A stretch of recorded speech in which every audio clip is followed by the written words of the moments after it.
करता पुरख रखवारो निरवैर आद मूरत सैकंबर प्रसाद चक्कर चेहन्यर गणंगा करका रूप रखरे एक को कहना सतत के अचल मूरत अनुभव प्रकाश रोज कह जाए कोट इंद्रेंद्रा शाहू शाह गण जय तेर भगन मही सुर नर असुर नेत नेत बाण तृण कैत तर सर्वनाम कथय कवन करम नाम वर्णत सुमत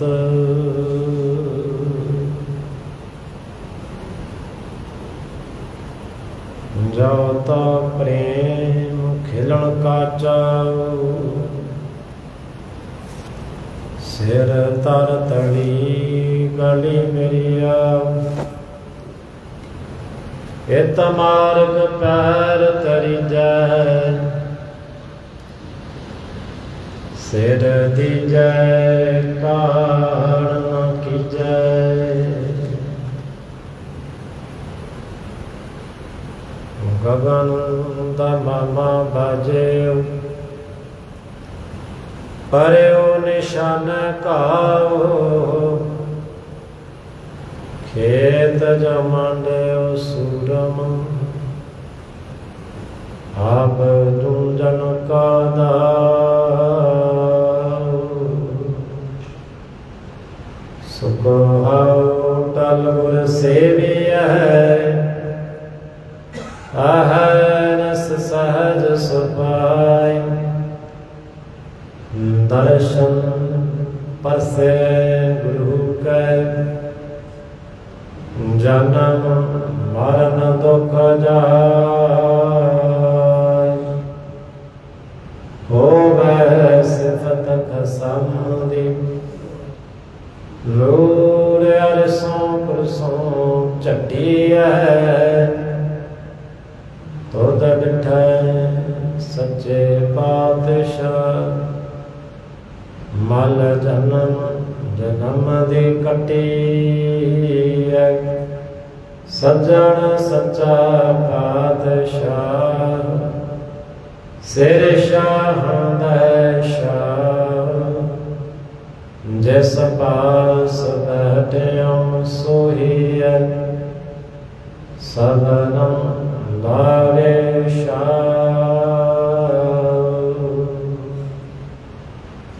सतनाम श्री वाहिगुरु साहिब जीओ श्री राग महला पहला कार चौथा तुम दरिया दाना बीनम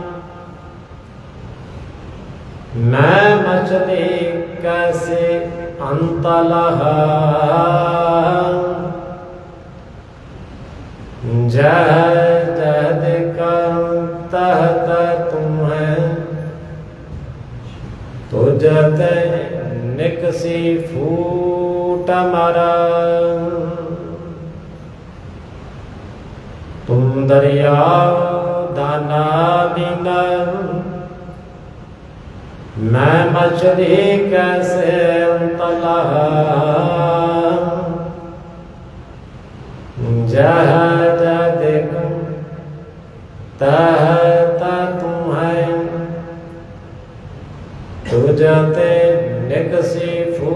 पर ना जाना मेव ना जाना जल ज्या दुख लागे ता तुझे संभाली रहा तू भरपूर जानिया मैं दूर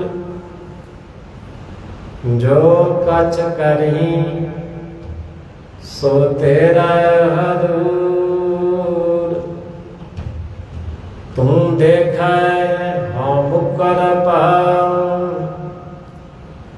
तेरा काम ना तेरा नाय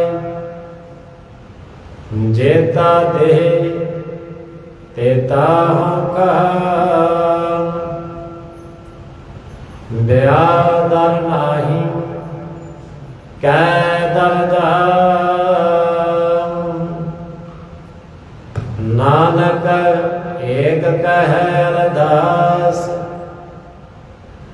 जियो पिंड सब तेरा पास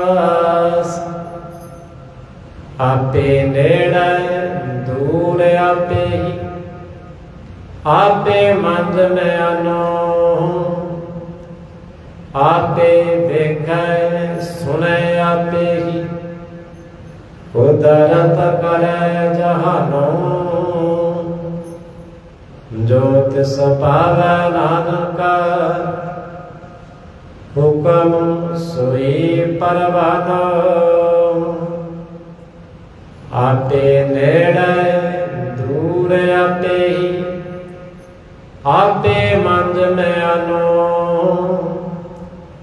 आपे वेगे सुने आपे ही उदरत करे जहानो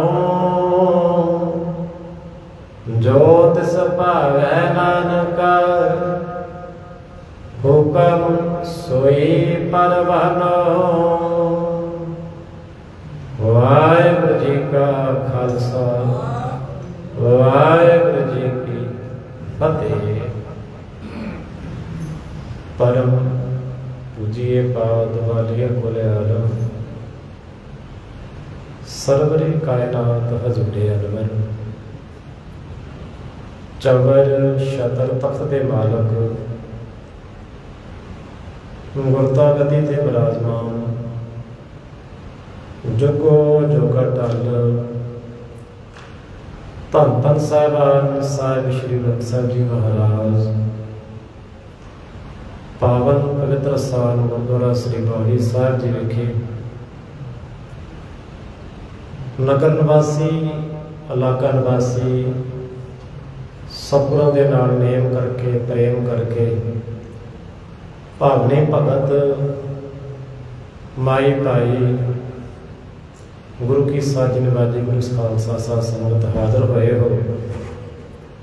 प्रथम गुरुदेव की बख्शिश की फतेह अजमाइए मन बिरती कागर हो जाए। इसे ही भावना के नाल गज वज के फतेह बुलाओ जी। वाहिगुरु जी का खालसा वाहिगुरु जी की फतेह। सतगुरु जी के लौकिक वचन ने जो लड़ीवार आप जी सरवण कर रहे हो। रागां विचों सर्वोत्तम राग है श्री राग। प्रथम राग है गुरमत संगीत के अंदर और सतगुਰਾਂ ने प्रथम इस राग में चुनना किया और अंधकार का राग है हनेरे का राग है और मनुख यात्रा भी करीबन हनेरे तो ही करता है अज्ञानता तो ही करता है। जे ज्ञान है चानन है तो फिर यात्रा की लोड़ नहीं। लोड़ किसनों है जिस पर ज्ञान नहीं है अंधेरे दे विच है। ते सज कहते फिर आओ यात्रा आरंभ करिए। ਜਿਵੇਂ ਹੀ ਇਹ ਜੀਵ ਯਾਤਰਾ ਤੇ ਨਿਕਲਦਾ ਹੈ ਤੇ ਇਸ ਨੂੰ ਪ੍ਰਤੀਤ ਕੀ ਹੁੰਦਾ ਹੈ ਕਿ ਮੈਂ ਕੁਝ ਨਹੀਂ ਜਾਣਦਾ। ਜੀਵਨ ਦੀ ਆਰੰਭਤਾ ਤੋਂ ਲੈ ਕੇ ਅੰਤਤਾ ਤੱਕ ਜੋ ਵੀ ਇਸ ਨੂੰ ਪ੍ਰਾਪਤ ਹੁੰਦਾ ਹੈ ਗੁਰੂ ਦੀ ਕਿਰਪਾ ਸਦਕਾ ਪ੍ਰਾਪਤ ਹੁੰਦਾ ਹੈ। ਇੱਥੇ ਧੰਨ ਗੁਰੂ ਸ੍ਰੀ ਗੁਰੂ ਨਾਨਕ ਦੇਵ ਜੀ ਮਹਾਰਾਜ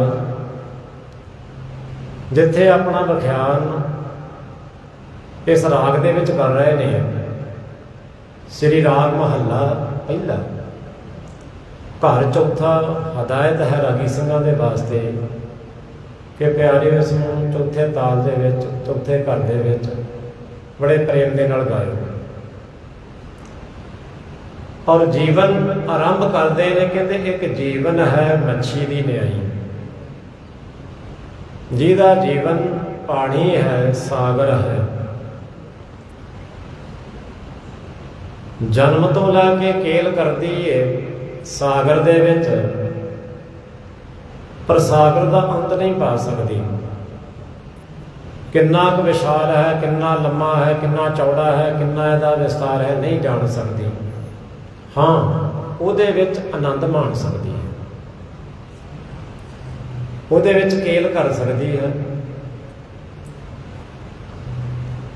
ਔਰ ਇਸੇ ਤਰ੍ਹਾਂ ਕੇਲ ਕਰਦੇ ਕਰਦੇ ਮੱਤੀ ਹੋਈ ਭੁੱਲ ਜਾਂਦੀ ਹੈ, ਤੇ ਭੁੱਲਣ ਦੇ ਜਦੋਂ ਉਸ ਨੂੰ ਪ੍ਰਤੀਤ ਹੁੰਦਾ ਹੈ ਕਿ ਜੀਵਨ ਔਖਾ ਹੈ, ਦੁੱਭਰ ਹੈ। ਕਿਉਂ ਹੈ? ਕਿਉਂਕਿ ਜਦੋਂ ਹੀ ਭੁੱਲਦੀ ਹੈ ਤੇ ਫਿਰ ਮੱਛੀ ਜਾਲ ਵਿੱਚ ਫਸ ਜਾਂਦੀ, ਤੇ ਜਿਵੇਂ ਹੀ ਫਸਦੀ ਤੇ ਫਿਰ ਪਕੜ ਕੇ ਸਮੁੰਦਰ ਤੋਂ ਬਾਹਰ ਕਰ ਦਿੱਤੀ ਜਾਂਦੀ। ਜਿਵੇਂ ਹੀ ਬਾਹਰ ਆਉਂਦੀ ਫਿਰ ਲੁੱਛਦੀ ਹੈ ਉਸੇ ਹੀ ਪਾਣੀ ਨੂੰ, ਉਸੇ ਸਾਗਰ ਨੂੰ। ਇਸੇ ਤਰ੍ਹਾਂ ਦਾ ਸਾਡਾ ਜੀਵਨ ਹੈ। ਪਰਮੇਸ਼ਰ ਤੋਂ ਜਿਉਂ ਹੀ ਪ੍ਰਾਪਤ ਹੋਇਆ ਅੱਜ ਤੱਕ ਕਿੰਨੇ ਕੇਲ ਕੀਤੇ, ਕਿੰਨਾ ਆਨੰਦ ਮਾਣਿਆ, ਕਿੰਨੇ ਸੁੱਖ ਮਾਣੇ, ਪਰ ਸੁੱਖ ਮਾਣਦਿਆਂ ਮਾਣਦਿਆਂ ਜਿਸ ਨੇ ਇਹ ਜੀਵਨ ਸਮੁੱਚਾ ਆਨੰਦ ਭਰਿਆ ਦਿੱਤਾ, ਉਹਨੂੰ ਭੁੱਲਦਾ। ਉਸੇ ਹੀ ਭਾਵਨਾ ਨੂੰ, ਉਸੇ ਕਾਮਨਾ ਨੂੰ ਸਤਿਗੁਰੂ ਜੀ ਸਾਡੇ ਨੂੰ ਦਰਸਾ ਰਹੇ ਨੇ। ਸੋ ਆਓ ਜਿੱਥੇ ਇਸ ਸ਼ਬਦ ਦੀ ਵਿਚਾਰ ਨਾਲ ਆਪਾਂ ਵਾਬਸਤਾ ਹੋਣਾ ਹੈ, ਉੱਥੇ ਅੱਜ ਸ਼ਹੀਦਾਂ ਦੇ ਸਥਾਨ ਤੇ ਮਰਕਜ਼ ਹੈ, ਦਿਹਾੜਾ ਹੈ ਸ਼ਹੀਦੀ ਦਾ। ਸ਼ਹੀਦੀ ਉਸ ਸ਼ਖਸ ਦੀ ਹੈ ਜਿਸ ਨੇ ਪਹਿਲਾ ਸਿੱਖ ਰਾਜ ਸਥਾਪਿਤ ਕੀਤਾ, ਔਰ ਸਾਡੇ ਅੰਦਰ ਗੁਲਾਮੀ ਦੇ ਜੋ ਸੰਗਲ ਗਲਾਂ ਵਿੱਚ ਪਏ ਸਨ ਉਹਨੂੰ ਲਾ ਕੇ ਪਰੇ ਹਟਾ ਮਾਰਿਆ। ਔਰ ਉਹ ਕਿਰਪਾ, ਉਹ ਚੜ੍ਹਦੀ ਕਲਾ ਕਿੱਥੋਂ ਪ੍ਰਾਪਤ ਹੁੰਦੀ ਹੈ, ਇਸ ਦੀ ਵੀ ਵਿਚਾਰ ਕਰਾਂਗੇ। ਜੇ ਸਮੁੱਚੇ ਜੀਵਨ ਵੱਲ ਝਾਤ ਮਾਰੀਏ ਤੇ ਬਹੁਤ ਅਲਮੇਰਾ ਹੋਵੇਗਾ। ਸੰਧਿਆ ਸਮੇਂ ਜੋ ਖੁੱਲ੍ਹੇ ਦੀਵਾਨ ਸਜਦੇ ਨੇ, ਜਿਹਦੇ ਵਿੱਚ ਗੁਰ ਇਤਿਹਾਸ ਦੀ ਕਥਾ ਹੁੰਦੀ ਹੈ, ਸਿੱਖ ਇਤਿਹਾਸ ਦੀ ਕਥਾ ਹੁੰਦੀ, ਉਹਦੇ ਵਿੱਚ ਆਪਾਂ ਖੁੱਲ੍ਹੇ ਤੌਰ ਤੇ ਵਿਚਾਰਾਂ ਕਰਾਂਗੇ। ਇੱਥੇ ਬਰੀਫਲੀ ਸੰਖੇਪ ਬਾਬਾ ਬੰਦਾ ਸਿੰਘ ਜੀ ਬਹਾਦਰ, ਜਿਨ੍ਹਾਂ ਨੂੰ ਬਹੁਤ ਵੱਖਰੇ ਵੱਖਰੇ ਨਾਵਾਂ ਦੇ ਨਾਲ ਜਾਣਿਆ ਗਿਆ, ਵੱਖਰੇ ਵੱਖਰੇ ਥਾਵਾਂ ਤੇ ਉਹਨਾਂ ਨੇ ਗੁਰੂ ਧਾਰਨ ਕੀਤੇ, ਪਰ ਸਤਿਗੁਰੂ ਜੀ ਕਹਿੰਦੇ ਨੇ ਕਾਚੇ ਗੁਰ ਤੇ ਮੁਕਤ ਨਾ ਹੋਵੇ। ਹਾਂ, ਕੁਝ ਪ੍ਰਾਪਤੀਆਂ ਹੋ ਸਕਦੀਆਂ ਨੇ ਜੀਵਨ ਦੇ ਵਿੱਚ, ਪਰ ਜਿਹੜੀ ਮੁਕਤੀ ਹੈ ਉਹ ਪੂਰੇ ਗੁਰੂ ਤੋਂ ਪ੍ਰਾਪਤ ਹੁੰਦੀ ਹੈ। ਸ਼ਹੀਦੀ ਦਾ ਮਰਕਜ਼ ਉਹਨਾਂ ਨੂੰ ਪ੍ਰਾਪਤ ਹੋਇਆ। ਬੜੀ ਸ਼ਾਨ ਦੇ ਨਾਲ ਬੰਦਾ ਜੀਵਿਆ ਚੜ੍ਹਦੀ ਕਲਾ ਦੇ ਵਿੱਚ, ਔਰ ਬੜੀ ਚੜ੍ਹਦੀ ਕਲਾ ਦੇ ਵਿੱਚ ਬਹੁਤ ਅਨੂਠੇ ਵੱਖਰੇ ਢੰਗ ਦੇ ਨਾਲ ਸ਼ਹੀਦੀ ਨੂੰ ਪ੍ਰਾਪਤ ਕੀਤਾ। ਕੇਵਲ ਆਪ ਹੀ ਨਹੀਂ, ਜੋ ਉਹਦਾ ਬਰਪਰ ਦਾ ਸੂਤਰ ਹੈ ਉਹਦੀ ਵੀ ਸ਼ਹੀਦੀ ਹੁੰਦੀ ਹੈ। ਸੋ ਆਮ ਕਰਕੇ ਉਸ ਨੂੰ ਨਹੀਂ ਵਿਚਾਰਿਆ ਜਾਂਦਾ, ਅਣਗੌਲਿਆ ਕਰ ਦਿੱਤਾ ਜਾਂਦਾ ਹੈ। ਬਹੁਤ ਤਸੀਹੇ, ਬਹੁਤ ਸਾਰੇ ਤਸ਼ੱਦਦ ਦੇ ਕਰਕੇ ਬੰਦਾ ਸਿੰਘ ਬਹਾਦਰ ਨੂੰ ਅੱਜ ਦਿਨ ਸ਼ਹੀਦ ਕੀਤਾ ਜਾਂਦਾ ਹੈ। ਸੋ ਆਓ ਪ੍ਰੇਮ ਦੇ ਨਾਲ ਪਹਿਲਾਂ ਸਤਿਗੁਰਾਂ ਦੇ ਸ਼ਬਦ ਦੀ ਮੌਲਿਕ ਵਿਚਾਰ, ਉਪਰੰਤ ਬਰੀਫਲੀ ਇਤਿਹਾਸ ਆਪਾਂ ਸਰਵਣ ਕਰਨਾ ਹੈ। ਸਵਾਭ ਪ੍ਰੇਮ ਦੇ ਨਾਲ ਮਨੋਬਿਰਤੀਆਂ ਨੂੰ ਕਾਬਲ ਕਰੀਏ, ਸ਼ਬਦ ਦੇ ਨਾਲ ਜੁੜਨ ਕਰੀਏ, ਪ੍ਰੇਮ ਦੇ ਨਾਲ ਮੁਖਾਰ ਬਿੰਦ ਤੋਂ ਉਚਾਰਨ ਕਰੋ ਜੀ। ਸਤਿਨਾਮ ਸ਼੍ਰੀ ਵਾਹਿਗੁਰੂ ਸਾਹਿਬ ਜੀਓ। ਗੁਰੂ ਗਰੀਬਨਵਾਲ ਤੂੰ ਦਰਿਆਓ ਦਾ ਨਾ ਬੀਨਾ, ਮੈਂ ਮਛਲੀ ਕੈਸੇ ਅੰਤ ਲਾਹਾਂ। ਜਦੋਂ ਵੀ ਸਤਿਗੁਰਾਂ ਨੇ ਉਸ ਅਕਾਲ ਪੁਰਖ ਦੀ ਗੱਲ ਕੀਤੀ ਜਾਂ ਉਹਦੀ ਤਸਵੀਰ ਇਸ ਆਕਾਸ਼ ਨਾਲ ਦਿੱਤੀ ਜਾਂ ਫਿਰ ਸਮੁੰਦਰ ਦੇ ਨਾਲ, ਕਿਉਂਕਿ ਦੋਨਾਂ ਦਾ ਦਾਇਰਾ ਬਹੁਤ ਵੱਡਾ ਵਿਸ਼ਾਲ ਹੈ। ਦੋਵਾਂ ਨੂੰ ਨਾ ਤੋਲਿਆ ਜਾ ਸਕਦਾ, ਨਾ ਮਾਪਿਆ ਜਾ ਸਕਦਾ। ਦੋਵਾਂ ਦਾ ਵਿਸਥਾਰ ਬਹੁਤ ਵੱਡਾ ਹੈ ਔਰ ਦੋਵੇਂ ਹੀ ਖਜ਼ਾਨੇ ਦੇ ਨਾਲ ਲਬਾ ਲਬ ਭਰੇ ਪਏ ਨੇ। ਜਿਤਨਾ ਆਕਾਸ਼ ਦੇ ਵਿੱਚ ਹੈ ਉਸ ਨੂੰ ਤੋਲਿਆ ਤੇ ਮਾਪਿਆ ਨਹੀਂ ਜਾ ਸਕਦਾ। ਹਾਂ, ਜਿਤਨਾ ਧਰਤੀ ਦੇ ਗਰਭ ਦੇ ਵਿੱਚ ਹੈ ਤੁਲਾਈ ਤੇ ਮੰਡਾਈ ਉਹਦੀ ਵੀ ਨਹੀਂ ਹੋ ਸਕਦੀ। ਪਰ ਜੋ ਪਾਣੀ ਦੇ ਵਿੱਚ ਹੈ, ਸਾਗਰ ਦੇ ਵਿੱਚ ਹੈ, ਕਿਉਂਕਿ ਉਹਦਾ ਹਿੱਸਾ ਬਹੁਤ ਵੱਡਾ ਹੈ, ਜਿਸ ਨੂੰ ਵਿਗਿਆਨ ਕਹਿੰਦਾ ਹੈ ਕਿ ਜੋ ਸਥੂਲ ਧਰਤੀ ਹੈ ਉਹ ਕੇਵਲ ਤੇ ਕੇਵਲ 29% ਹੈ, ਤੇ ਜੇਕਰ ਪਾਣੀ ਦਾ ਸੋਮਾ ਵੇਖਿਆ ਜਾਵੇ ਤੇ ਗਾਲਪਨ ਕਰੀਬਨ 71% ਪਾਣੀ ਹੈ। ਸਮੁੰਦ ਸਾਹ ਸੁਲਤਾਨ ਗਿਰਹਾ ਸੇਤੀ ਮਾਲ ਧਨ, ਇੰਨਾ ਵੱਡਾ ਦਾਇਰਾ ਹੈ, ਇੰਨੇ ਵੱਡੇ ਵੱਡੇ ਖਜ਼ਾਨੇ ਨੇ ਗਹਿਰੇ ਸਮੁੰਦਰਾਂ ਦੇ ਅੰਦਰ, ਜਿਨ੍ਹਾਂ ਨੂੰ ਮਨੁੱਖ ਬਹੁਤ ਚਿਰ ਤੋਂ ਹੀ ਖੋਜਦਾ ਰਿਹਾ ਹੈ, ਲੱਭਦਾ ਰਿਹਾ ਹੈ, ਪਾਉਂਦਾ ਰਿਹਾ ਹੈ, ਔਰ ਅੱਜ ਤੱਕ ਉਹਨਾਂ ਦਾ ਅੰਤ ਨਹੀਂ ਪਾ ਸਕਿਆ। ਜਿਵੇਂ ਹੀ ਪੁੰਨਿਆਂ ਦਾ ਦਿਹਾੜਾ ਜਾਂ ਪੂਰਨਮਾਸ਼ੀ ਆਉਂਦੀ ਹੈ, ਸਮੁੰਦਰ ਦੇ ਵਿੱਚ ਬੜਾ ਵੱਡਾ ਉਛਾਲ ਆਉਂਦਾ ਹੈ ਜਿਹਨੂੰ ਜਵਾਰ ਭਾਟਾ ਆਖਦੇ ਆ, ਔਰ ਬਹੁਤ ਸਾਰਾ ਖਜ਼ਾਨਾ, ਬਹੁਤ ਸਾਰਾ ਉਛਾਲ ਆਉਣ ਦੇ ਨਾਲ ਉਹ ਕੰਢਿਆਂ ਤੇ ਵਿਖੇਰ ਦਿੰਦਾ ਹੈ।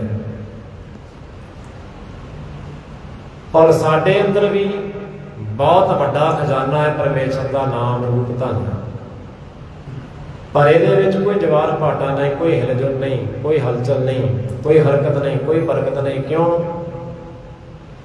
ਕਿਉਂਕਿ ਨਹੀਂ ਜੁੜਿਆ, ਇਹਦੇ ਅੰਦਰ ਖਿੱਚ ਨਹੀਂ, ਇਹਦੇ ਅੰਦਰ ਅਟਰੈਕਟ ਨਹੀਂ ਹੈ, ਆਕਰਸ਼ਣ ਨਹੀਂ ਹੈ। ਜਿੰਨਾ ਚਿਰ ਆਕਰਸ਼ਣ ਨਹੀਂ ਉਹਨਾਂ ਚਿਰ ਉਛਾਲ ਨਹੀਂ। ਆਖੋ ਸਤਿਨਾਮ। ਉਛਾਲ ਕਿਸ ਦਿਨ ਆਉਂਦਾ ਏ? ਜਿਸ ਦਿਨ ਇਸ ਨੂੰ ਖਿੱਚ ਪ੍ਰਾਪਤ ਹੁੰਦੀ ਹੈ ਚੰਦਰਮਾ ਦੀ। ਔਰ ਅਸੀਂ ਖਿੱਚ ਦਾ ਕੇਂਦਰ ਨਹੀਂ ਬਣੇ, ਆਕਰਸ਼ਣ ਦਾ ਕੇਂਦਰ ਨਹੀਂ ਬਣੇ। ਕਿਉਂ? ਮਨ ਹਿਰਦਾ ਘਰ ਸ਼ਬਦ ਤੋਂ ਖਾਲੀ ਹੈ, ਸਖਣਾ ਹੈ, ਸ਼ਬਦ ਦੀ ਖਿੱਚ ਪ੍ਰਾਪਤ ਨਹੀਂ ਕਰ ਸਕੇ। ਤੇ ਜਿਵੇਂ ਹੀ ਗਿਆਨ ਔਰ ਰੋਸ਼ਨ ਹੁੰਦਾ ਹੈ ਇਸ ਹਿਰਦੇ ਘਰ ਦੇ ਵਿੱਚ, ਚਾਨਣਾ ਕਰਦਾ ਹੈ, ਖਿੱਚ ਪੈਦਾ ਹੁੰਦੀ ਹੈ, ਤੇ ਫਿਰ ਇਸੇ ਹਿਰਦੇ ਘਰ ਦੇ ਵਿੱਚੋਂ ਜਵਾਹਰ, ਮਾਣਕ, ਪੰਨੇ, ਮੋਤੀ, ਇੰਨਾ ਵਿਸ਼ਾਲ ਖਜ਼ਾਨਾ ਇਸ ਹਿਰਦੇ ਘਰ ਵਿੱਚੋਂ ਪੈਦਾ ਹੁੰਦਾ, ਜਿਹਨੂੰ ਕਹਿੰਦੇ ਨੇ ਨਾਮ ਨਿਤ ਸਿਮਰਨ ਪ੍ਰਭ ਕਾ ਨਾਮ ਦੇਹੀ ਮੈਂ ਇਸ ਕਾ ਬਿਸਰਾ। ਇਸ ਹਿਰਦੇ ਘਰ ਵਿੱਚ ਬੜਾ ਵੱਡਾ ਖਜ਼ਾਨਾ ਛੁਪਿਆ ਹੋਇਆ ਹੈ, ਪਰ ਗੁਰੂ ਦੀ ਕਿਰਪਾ ਤੋਂ ਬਿਨਾਂ ਉਹ ਸਾਹਮਣੇ ਨਹੀਂ ਆਉਂਦੇ। ਸੋ ਜੀਵਨ ਕੈਸਾ ਹੈ? ਸਤਿਗੁਰੂ ਕਹਿੰਦੇ ਇਹ ਜੀਵਨ ਵਿਸ਼ਾਲ ਸਮੁੰਦਰ ਦੇ ਵਿੱਚ ਇੱਕ ਮੱਛੀ ਵਰਗਾ ਹੈ। ਉਹ ਪ੍ਰਭੂ ਪਰਮਾਤਮਾ ਅਕਾਲ ਪੁਰਖ ਵਾਹਿਗੁਰੂ, ਜਿਹਨੂੰ ਕੀ ਕਰੇ ਨੇ, ਤੂੰ ਦਰਿਆਓ ਦਾਨਾ ਬੀਨਾ, ਬੜਾ ਵੱਡਾ ਹੈ, ਬੜਾ ਵਿਸ਼ਾਲ ਹੈ, ਇੰਨਾ ਵਿਸ਼ਾਲ ਮੇਰੀ ਗਿਣਤੀ ਮਿਣਤੀ ਤੋਂ ਪਰੇ ਹੈ, ਇਨਫਿਨਿਟ, ਕੋਈ ਅੰਤ ਨਹੀਂ। ਮੇਰੇ ਕੋਲ ਕੋਈ ਇਹੋ ਜਿਹਾ ਪੈਰਾਮੀਟਰ ਨਹੀਂ, ਕੋਈ ਇਹੋ ਜਿਹਾ ਮੀਟਰ ਨਹੀਂ ਜਿਹਦੇ ਨਾਲ ਤੈਨੂੰ ਮਿਲ ਲਵਾਂ। ਮੱਛੀ ਦੀ ਕੀ ਮਜ਼ਾਲ ਹੈ? ਛੋਟੀ ਜਿਹੀ ਮੱਛੀ ਏਲ ਕਰਦੀ ਹੈ, ਬਹੁਤ ਵੱਡੀਆਂ ਵੱਡੀਆਂ ਕਾਰ ਵਾਲੀਆਂ ਵੀ ਮੱਛੀਆਂ ਨੇ ਸਮੁੰਦਰ ਦੇ ਵਿੱਚ, ਪਰ ਵੀ ਉਹਨਾਂ ਦੇ ਕੋਲ ਵੀ ਕੋਈ ਇਸ ਤਰ੍ਹਾਂ ਦੀ ਪੈਮਾਇਸ਼ ਦਾ ਸਾਧਨ ਮੌਜੂਦ ਨਹੀਂ ਕਿ ਉਹ ਮਿਲ ਲੈਂਦੀਆਂ ਹੋਣ। ਤਾਂ ਇਸ ਕਰਕੇ ਤੁਹਾਨੂੰ ਕਹਿੰਦੇ ਤੂੰ ਦਰਿਆਓ ਦਾਨਾ ਵਿਸ਼ਾਲ ਹੈ, ਸਿਆਣਾ ਹੈ, ਬੜਾ ਵਾਢਾ ਕਾਰੀ ਹੈ, ਮੇਰੀ ਰੇਂਜ ਤੋਂ ਪਾਸੇ ਹੈ। ਮੈਂ ਮਛਲੀ ਬਹੁਤ ਛੋਟਾ ਜਿਹਾ ਜੀਵ, ਤੇਰਾ ਅੰਤ ਕਿਵੇਂ ਲੈ ਸਕਦੀ ਹਾਂ? ਤੁਸੀਂ ਕਹਿੰਦੇ ਪਰਮੇਸ਼ਰ ਦੇ ਸੰਬੰਧ ਵਿੱਚ ਇੱਕ ਗੱਲ ਨੋਟ ਕਰਕੇ ਰੱਖਿਓ, ਅਨੰਤ ਕੋ ਚਾਹਣ ਜੋਗ ਹੈ ਸੋ ਆਏ ਅਨੰਤ ਗਵਾਏ। ਜਿਨ੍ਹਾਂ ਨੇ ਵੀ ਪਰਮੇਸ਼ਰ ਦਾ ਅੰਤ ਲੱਭਣ ਦੀ ਕੋਸ਼ਿਸ਼ ਕੀਤੀ, ਕਹਿੰਦੇ ਉਹ ਤਾਂ ਆਪਣਾ ਆਪ ਗਵਾ ਗਏ, ਨਹੀਂ ਲੱਭਿਆ। ਲੂਣ ਦੀ ਡਲੀ ਕਹਿੰਦੀ ਮੈਂ ਦੱਸ ਸਕਦੀ ਹਾਂ ਕਿ ਸਮੁੰਦਰ ਕਿੰਨਾ ਕੁ ਡੂੰਘਾ ਹੈ, ਕਿੰਨਾ ਕੁ ਵਿਸ਼ਾਲ ਹੈ। ਕਹਿੰਦੇ ਜਿਵੇਂ ਹੀ ਵਿੱਚ ਗਈ ਖੁਰ ਗਈ, ਨਹੀਂ ਲੱਭੀ। ਆਖੋ ਸਤਿਨਾਮ। ਇਸੇ ਤਰ੍ਹਾਂ ਮਨੁੱਖ ਦੀ ਕੀ ਮਜ਼ਾਲ ਹੈ, ਉਸ ਰਹਿਬਰੇ ਪਰਮੇਸ਼ਰ ਦਾ ਜੋ ਸਾਰਿਆਂ ਨੂੰ ਜੀਵਨ ਦਾਨ ਦੇਣ ਵਾਲਾ ਹੈ, ਸਾਰਿਆਂ ਨੂੰ ਪੈਦਾ ਕਰਨ ਵਾਲਾ। ਇੱਕ ਸ਼ਬਦ ਬੜਾ ਸਤਿਗੁਰੂ ਵਰਤਦੇ ਨੇ, ਸਿਰਜਣਹਾਰ। ਜਿਹੜਾ ਸ਼ਬਦ ਹੈ ਨਾ ਸਿਰਜਣਹਾਰ, ਇਹ ਬੜਾ ਪਿਆਰਾ ਸ਼ਬਦ ਹੈ, ਕਿਉਂਕਿ ਉਹ ਸਾਰੇ ਜੀਵਾਂ ਨੂੰ ਪੈਦਾ ਕਰਨ ਵਾਲਾ ਹੈ। ਸਾਰੀਆਂ ਚੀਜ਼ਾਂ ਹੀ ਉਸ ਤੋਂ ਆ ਰਹੀਆਂ ਨੇ, ਕੋਈ ਵੀ ਇਸ ਤਰ੍ਹਾਂ ਦੀ ਵਸਤੂ ਨਹੀਂ ਜਿਹਦੀ ਅਸੀਂ ਕਲਪਨਾ ਕਰ ਸਕੀਏ ਕਿ ਉਹ ਪਰਮੇਸ਼ਰ ਨੇ ਨਾ ਬਣਾਈ, ਪੈਦਾ ਕੀਤੀ ਹੋਵੇ। ਆਖੋ ਸਤਿਨਾਮ। ਇਸ ਕਰਕੇ ਸਤਿਗੁਰਾਂ ਨੇ ਇੱਕ ਤਸ਼ਬੀਹ ਲਈ, ਕਹਿੰਦੇ ਕਿ ਜੋ ਅਸੀਂ ਜੀਵ ਹਾਂ ਇੱਕ ਮੱਛੀ ਦੀ ਨਿਆਈ ਹਾਂ, ਅਸੀਂ ਉਹਦੇ ਵਿੱਚ ਆਨੰਦ ਮਾਣ ਰਹੇ ਹਾਂ। ਸਾਗਰ ਦੇ ਵਿੱਚ ਬੜੀਆਂ ਕੇਲਾਂ ਕਰਦੇ ਨੇ, ਹੋਰ ਵੀ ਜੀਵ ਜੰਤੂ ਬਹੁਤ ਨੇ, ਪਰ ਜੋ ਇਹਦਾ ਜੀਵਨ ਹੈ ਕਿਸ ਤਰ੍ਹਾਂ ਦਾ ਹੈ, ਇਹ ਆਖਦੇ ਤੂੰ ਸਾਨੂੰ ਵੇਖ ਵੀ ਰਿਹਾ ਹੈ ਕੇਲ ਕਰਦਿਆਂ ਨੂੰ। ਆਖੋ ਸਤਿਨਾਮ। ਕਿ ਅਸੀਂ ਕਿਸ ਤਰ੍ਹਾਂ ਦਾ ਜੀਵਨ ਜੀ ਰਹੇ ਹਾਂ, ਕਿਸ ਤਰ੍ਹਾਂ ਦੀਆਂ ਗਲਤੀਆਂ ਕਰ ਰਹੇ ਹਾਂ, ਕਿਸ ਤਰ੍ਹਾਂ ਦੇ ਕੰਮ ਕਰ ਰਹੇ ਹਾਂ, ਚੰਗੇ ਕਰ ਰਹੇ ਹਾਂ ਜਾਂ ਮਾੜੇ ਕਰ ਰਹੇ ਹਾਂ। ਤੂੰ ਦਰਿਆਓ ਦਾਨਾ ਮੀਨਾ ਮੈਂ ਮਛਲੀ ਕੈਸੇ ਅੰਤ ਲਹਾਂ। ਤੇਰਾ ਦਾਇਰਾ ਬਹੁਤ ਵਿਸ਼ਾਲ ਹੈ, ਤੂੰ ਸਾਰਿਆਂ ਨੂੰ ਵੇਖ ਰਿਹਾ ਹੈ,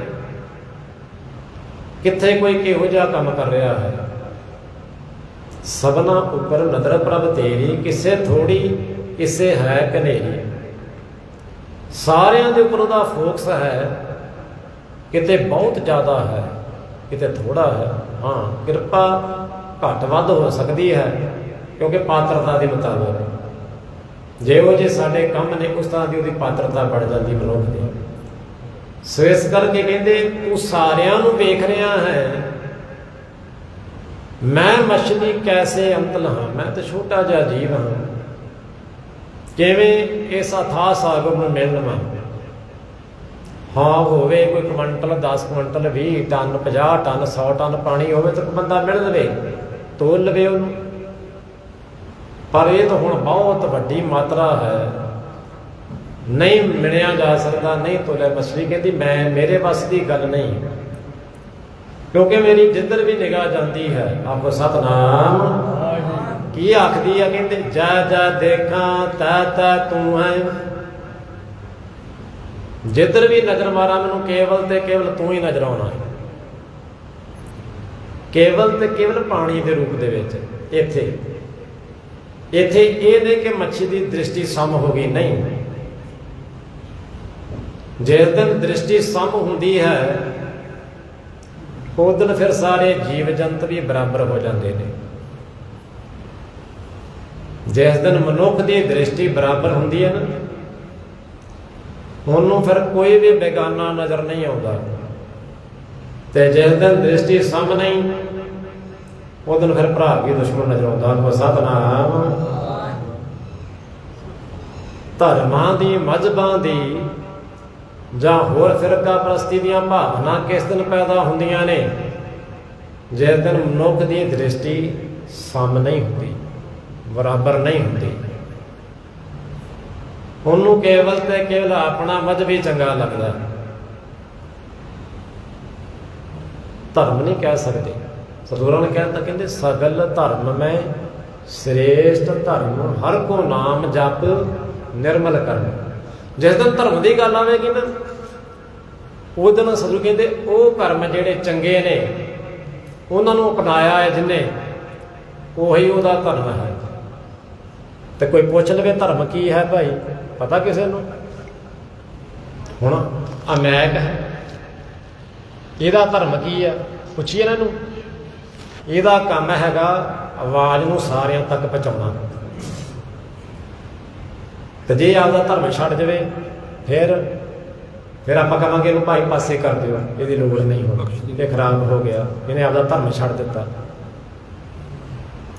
तो जदों कोई सानू कहता ना भाई भी तू हुण धर्म ही नहीं रहा, तू इहनूं छड्ड के पासे हो जा, तो फिर सानूं साड़ा लगदा भी तू मैनूं इन्नी गल किदां कह दित्ती भाई। हुण पक्खा चलन दिया भाई साहब के उत्ते बड़ा सोहना, पक्खे का काम हैगा ना हवा देना, तो जो पक्खा हवा ना दे तो फिर असीं बिजली मिस्त्री साधी लेना, आखो सतनाम भाई ला के पासे कर इनू। तो जे पक्खा कहे मैं रहना भी इत्थे ही आ, फिर गल नहीं जे बननी। इस करके सतगुरां ने कह दिता कि जिहड़ा मनुख धर्मी है ना भाई, वो आपदा धर्म नहीं छड्डदा कदे भी, परपक्क रहिंदा धर्म दे विच, जो उसदा फर्ज है अंतता तक वो निभाउंदा। ते जिद्दण फिर हद हो जाती है फिर वो पासे हो जाता, फिर उत्थे जिद नहीं करता। जिन्हां दी आपां गल करनी ना, शहीदी दा जिहड़ा मरकज है वो यही है। सूरा सो पहचानिए जो लड़े दीन के हेत, धर्म की खातर लड़ना, जूझ के लड़ मरना ਉਹਦਾ ਕੰਮ है। तो जदों फिर सारे बन्नेओं ऐन गल थां टकाने आ जाए तो फिर वो आपा मार दिंदा। पुरजा पुरजा कट मरे कबहू ना छाड़े खेत। सो इस करके सतगुरां ने सानू गुरबाणी के माध्यम द्वारा पहले समझाउणा कीता भाई वो परमेश्वर बेअंत है, असीं जीव सारे उहदे पैदा किए हुए हैं, वो एडा पारावार है, असीं उसका अंत नहीं लै सकते। सारे बन्ने उहदा ही पसारा है, जै जै देखा तै तै तू है, तुझ ते निकसी फूट मरा। तो जिवें ही सानू इस गल का पता लगता है भाई कि सारा पसारा उहदा ही है, तो फिर सारे जीव भी उहदे ने। तो क्यों ना उन्हां दे नाल भाईचारक सांझ रखी जाए, क्यों ना उन्हां दे नाल मित्रता रखी जाए। जदों भी किसी ने लड़ाई फिरका प्रस्ती पैदा की है, वो फिर मजहबी होकर लड़िया, केवल तो केवल उन्होंने फिर अपना आप ही चंगा लगा, दूजे के पासे उसकी कोई इंटरस्ट नहीं, कोई दिलचस्पी नहीं। जिन्हों सर कहते आप गवावें तो फिर जाके उसकी प्राप्ति है, तो जे आपा नहीं गवाया तो फिर केवल तो केवल तेनों प्यार होवेगा अपनी हदबंदी दे विच होवेगा, उदों तू समदृष्ट नहीं हो सकता, उदों तेनों मुहब्बत हो सकती है, प्रेम हो सकता है केवल तो केवल अपने दे नाल। कोई मनुख चल के आउंदा कनेडा तो इस करके कि घर दे विच कोई बहुत गंभीर हादसा वापर गया, कोई घर दा जी चढ़ाई कर गया, आपो सतनाम, क्योंकि ਉਹਦੇ ਨਾਲ ਮੁਹੱਬਤ ਦੀਆਂ ਮੋਹ ਦੀਆਂ ਤੰਦਾਂ ਜੁੜੀਆਂ ਨੇ ਤਾਂ ਆਇਆ। ਤੇ ਰਸਤੇ ਦੇ ਵਿੱਚ ਪਤਾ ਨਹੀਂ ਉਸ ਵੇਲੇ ਕਿੰਨੇ ਜੀ ਚੜਾਈ ਕੀਤੇ ਹੋਣਗੇ, ਉਹਨਾਂ ਦੇ ਨਾਲ ਕੋਈ ਸਰੋਕਾਰ ਨਹੀਂ। ਕਿਉਂ ਨਹੀਂ? ਕਿਉਂ ਉਹਨਾਂ ਦੇ ਨਾਲ ਕੋਈ ਲੈਣਾ ਦੇਣਾ ਨਹੀਂ, ਕੋਈ ਭਾਈਚਾਰਕ ਸਾਂਝ ਨਹੀਂ, ਕੋਈ ਮੁਹੱਬਤ ਨਹੀਂ, ਕੋਈ ਉੱਥੇ ਇਨਸਾਨੀਅਤ ਦਾ ਕੋਈ ਮਾਦਾ ਨਹੀਂ ਖੜਾ ਹੁੰਦਾ। ਤੇ ਜੀਵ ਵੱਧਾ ਤੁਰਿਆ ਆਉਂਦਾ ਹੈ, ਮੋਹ ਦਾ ਵੱਧਾ ਤੁਰਿਆ ਆਉਂਦਾ ਹੈ। ਇਸੇ ਕਰਕੇ ਆ ਜਾਂਦਾ ਹਜ਼ਾਰਾਂ ਮਾਈਲ ਚੱਲ ਕੇ 5-7 ਘੰਟਿਆਂ 10 ਘੰਟਿਆਂ ਦੇ ਵਿੱਚ ਆ ਜਾਂਦਾ। ਕਿਉਂ? ਮੋਹ ਦੀਆਂ ਤੰਦਾਂ ਖਿੱਚ ਕੇ ਲੈ ਆਉਂਦੀਆਂ। ਪਰ ਜਿੱਥੇ ਪ੍ਰੇਮ ਹੋਵੇ, ਇਨਸਾਨੀਅਤ ਹੋਵੇ, ਉਹਦੇ ਵਾਸਤੇ ਫਿਰ ਇਹ ਚੀਜ਼ ਮਾਇਨਾ ਨਹੀਂ ਰੱਖਦੀ। ਉਹ ਕਹਿੰਦੇ ਵੀ ਸਾਰਿਆਂ ਵਾਸਤੇ ਇੱਕੋ ਹੀ ਹੈ, ਕਿਉਂਕਿ ਗੁਰੂ ਸਾਹਿਬ ਕਹਿੰਦੇ ਜਦੋਂ ਆਵਣ ਜਾਣ